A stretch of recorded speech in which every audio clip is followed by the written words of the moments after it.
China dan India belum lama ini terlibat bentrok di perbatasan hingga menelan korban jiwa. Hubungan kedua negara itu kini retak dan tensi geopolitik pun meningkat. Bentrokan antara India dengan China terjadi di Lembah Galwan, Ladakh, India, pada Senin tanggal 16 Juni tahun 2020 yang merupakan perbatasan antara kedua negara. Kala itu 2 perwira dan 1 prajurit India dinyatakan tewas dalam pertempuran dan beberapa lainnya dinyatakan hilang. Bentrokan tersebut terus tereskalasi. Kabar terbaru menyebutkan sudah ada 20 tentara India yang tewas dalam kerusuhan itu. Hal ini mendapat kecaman keras dari berbagai kalangan masyarakat India. Bahkan warga India, sebagaimana ditulis The New York Times, turun ke jalan menyerukan aksi protes meminta pemboikotan China. Massa menghancurkan televisi buatan China di jalan dan menginjak-injak foto Presiden China Xi Jinping. Seorang menteri di pemerintahan bahkan menyerukan restoran-restoran China ditutup. China dan India saling menyalahkan karena bentrokan ini. Kawasan yang disengketakan adalah Lembah Galwan yang terletak di antara Ladakh yang jadi bagian India dan Tibet yang jadi bagian China. Juru bicara Kementerian Luar Negeri India, Anurag Srivastava, mengatakan bentrokan muncul karena ulah China. Bentrokan muncul dari upaya China untuk mengubah status quo secara sepihak di perbatasan, katanya. Sementara dikutip dari South China Morning Post, China mengatakan India masuk ke kawasannya secara ilegal. Mereka dengan sengaja memprovokasi serangan, kata juru bicara pasukan China yang bertugas, Zhang Suli. Sebenarnya, perseteruan kedua negara di wilayah itu sudah terjadi sejak 1962. Setelah terakhir memakan korban 4 tentara India di tahun 1975, korban jiwa baru terjadi lagi sekarang. Meski tak diperkenankan menggunakan senjata api, bentrok terus terjadi, kedua negara terlibat tawuran di perbatasan. Bisa dibilang ini tawuran versi militer. Namun pada Senin lalu, analis militer India menyebutkan bahwa China menggunakan pentungan bertabur paku untuk melukai tentara India. Sementara itu, pimpinan redaksi media nasional China mengatakan India telah salah dalam menilai China dan perlu sadar diri. Hal ini diutarakan Editor-in-Chief Global Times Hu Xijin. Mereka berpikir bahwa karena India telah menjadi kekuatan yang kuat dan Amerika Serikat secara strategis telah menarik India ke sisinya, negara ini sekarang memiliki modal untuk menjadi tangguh dalam perselisihan dengan China, katanya. Beberapa orang India bahkan dengan arogan percaya bahwa India sekarang mampu mengalahkan China dalam konflik militer. India perlu sadar diri.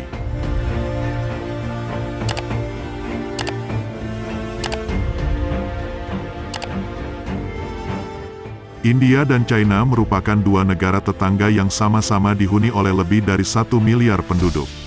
Militer keduanya juga masuk ke dalam top 10 terkuat di dunia versi Global Firepower.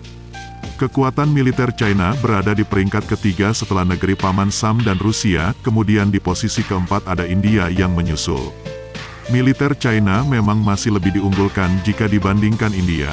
Meski secara jumlah personel militer, China kalah jumlah dari India, tetapi kelengkapan alutsista untuk angkatan udara, darat hingga laut, China memang lebih unggul dari segi jumlah. Anggaran pertahanan China juga jauh lebih besar dari anggaran militer India.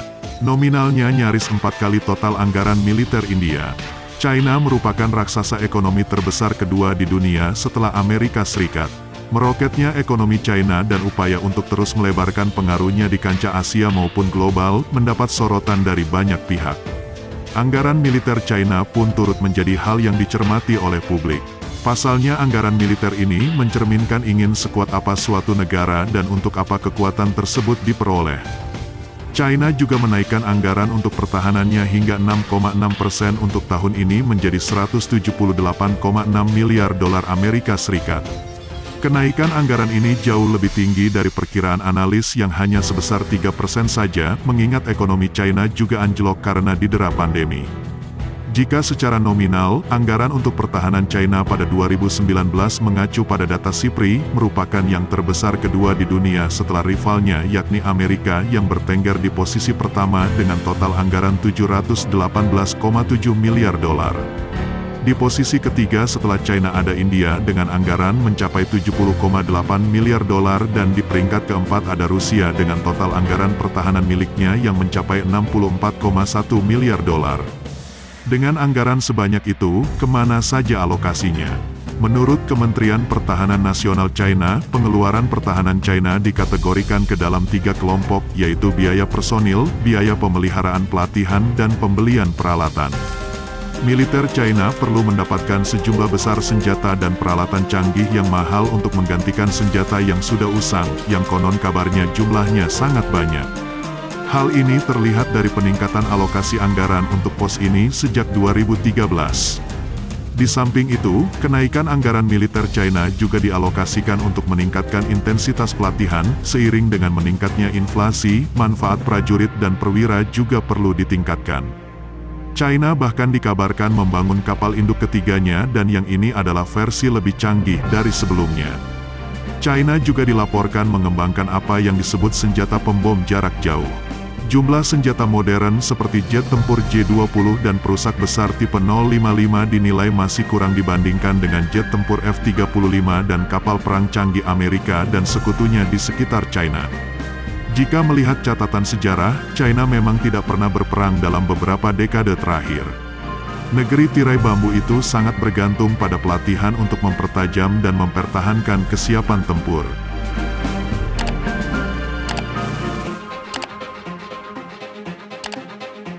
Tema Global 2020 tidak hanya seputar pandemi corona, namun juga tensi geopolitik, dimulai dengan tewasnya jenderal karismatik Iran, Qasem Soleimani yang terbunuh dalam perjalanan menuju Bandara Internasional Baghdad oleh pesawat nirawak Amerika pada awal tahun. Kala itu Iran sempat membalas Amerika dengan menghujani markas militer Amerika di Irak dengan roket. Tensi geopolitik lain juga terjadi antara India dengan Malaysia. India tidak terima atas kritik mantan Perdana Menteri Negeri Jiran Mahathir Mohamad soal konflik Kashmir dan Undang-Undang Kewarganegaraan India yang baru. Aksi ini sempat berujung pada boikot sawit Malaysia. Tensi geopolitik Amerika dan China kembali naik ketika pandemi yang terjadi akibat virus corona mulai merebak ke berbagai negara dan Amerika menjadi negara yang warganya paling banyak terinfeksi. Ekonomi Amerika jatuh dan Presiden Donald Trump tak terima. Mantan Taipan Amerika itu pun menyalahkan China atas pandemi yang terjadi. Amerika juga menaruh kecurigaan atas asal-muasal virus tersebut.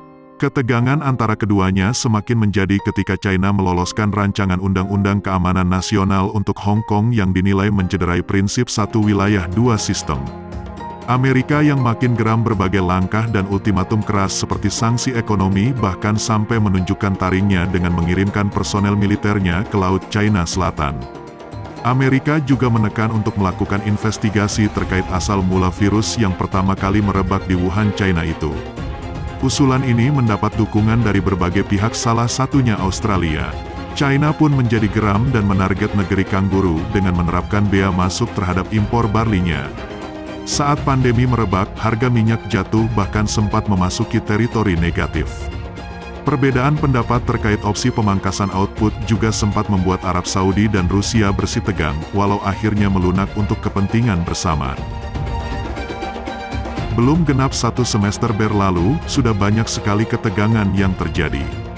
Baru-baru ini yang banyak menjadi pemberitaan selain konflik India dengan China adalah ketegangan Korea Selatan dengan Korea Utara. Hubungan keduanya kembali retak setelah Korut menghancurkan gedung penghubung antara kedua negara. Korut mengaku kecewa karena Korea Selatan dinilai membiarkan pembelot Korea Utara melakukan aksi provokasi di perbatasan. Ada banyak disintegrasi yang terjadi di tahun ini.